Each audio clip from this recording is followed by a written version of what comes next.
কোনো বিভ্রান্তকারীর কথায় বিভ্রান্ত হলে চলবে না। বিভ্রান্তকারীরা যদি বিভ্রান্ত করতে আসে অতীতের মতন, তাদেরকে সমুচিত জবাব দিতে হবে। এই দেশের মালিক হচ্ছে এই বাংলাদেশের 20 কোটি মানুষ।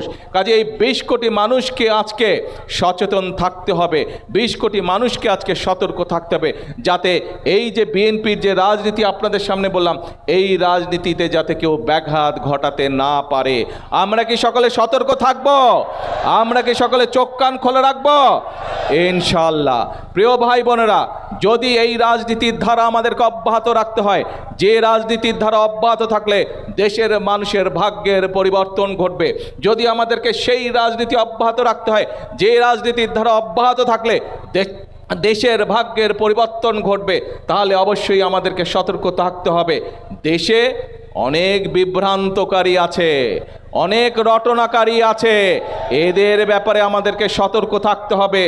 দেখতে হবে এরা অতীতে কি করেছে, সেই অতীত বিবেচনা করে তাদেরকে আমাদেরকে চোখে চোখে রাখতে হবে। সেই অতীত বিবেচনা করেই আমরা ভবিষ্যতে তারা কি করছে সেদিকে আমাদেরকে নজর রাখতে হবে। আমরা দেখেছি 71-এ তাদের ভূমিকা কি ছিল, আমরা দেখেছি 86 সালে তাদের ভূমিকা কি ছিল, আমরা দেখেছি 96 সালে তাদের ভূমিকা কি ছিল, আমরা দেখেছি বিগত 17 বছরের জনগণের যে আন্দোলন, সেই আন্দোলনে তাদেরকে আমরা রাজপথে দেখিনি। দেখেছিলেন আপনারা? আন্দোলনে বিএনপি সহ বিএনপির সাথে যেই রাজনৈতিক দলগুলি মাঠে ছিল, তাদের নেতাকর্মীরা অত্যাচার নির্যাতনের শিকার হয়েছে, গুম খুনের শিকার হয়েছে।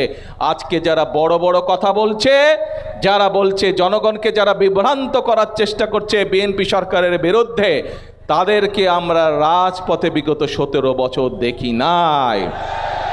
আজকে এরা সংস্কার কথা বলছে। বিএনপি 2022 সালে সংস্কারের কথা বলেছে। কোথায় ছিলেন তখন আপনারা সংস্কার নিয়ে? সংস্কার এই দেশে সবচেয়ে প্রথম সংস্কার বিএনপি তথা খালেদা জিয়ার নেতৃত্বে এই সংস্কারের প্রস্তাবনা এই দেশের মানুষের সামনে উপস্থাপন করা হয়েছে। কাজে প্রিয় ভাই বোনেরা, আজকে এখন সময় এসেছে, দেশকে আমাদের স্থিতিশীল রাখতে হবে। কোনো বিভ্রান্তকারীর কথায় বিভ্রান্ত হলে চলবে না।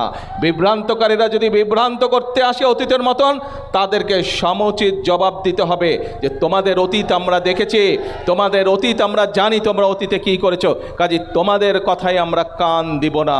আমাদেরকে ফ্যামিলি কার্ডের বাস্তবায়ন করতে হবে, কৃষক কার্ডের বাস্তবায়ন করতে হবে, ইমাম মুয়াজ্জিম সাহেবদের যে ভাতা সেটির বাস্তবায়ন করতে হবে। আমাদের ভবিষ্যৎ সন্তানদেরকে আমাদের সঠিকভাবে গড়ে তুলতে হবে, যাতে তারা মানুষের মতন মানুষ হতে পারে।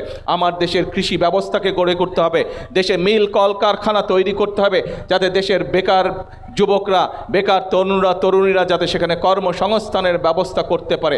অর্থাৎ আমাদেরকে এই কাজগুলো বাস্তবায়ন করতে হবে, তাহলেই আমরা সামনের দিকে এগিয়ে যেতে পারবো। প্রিয় ভাই বোনেরা, আজকের এই অনুষ্ঠানে একটু পরে মাগরিবের আজান দিবে, আর কথা বলাবো না। আসুন, আমরা কি সকলে চাই এইখানে যেই কাজের বাস্তবায়ন আপনাদের চোখের সামনে আপনারা দেখলেন, সেই আমরা কি প্রত্যাশা করতে পারি যে ইনশাআল্লাহ আপনারা সকলে মিলে বিএনপিকে সমর্থন দিয়ে এই কাজগুলো এগিয়ে নিয়ে যাবেন? সেই প্রত্যাশা কি করা যায়? ইনশাআল্লাহ।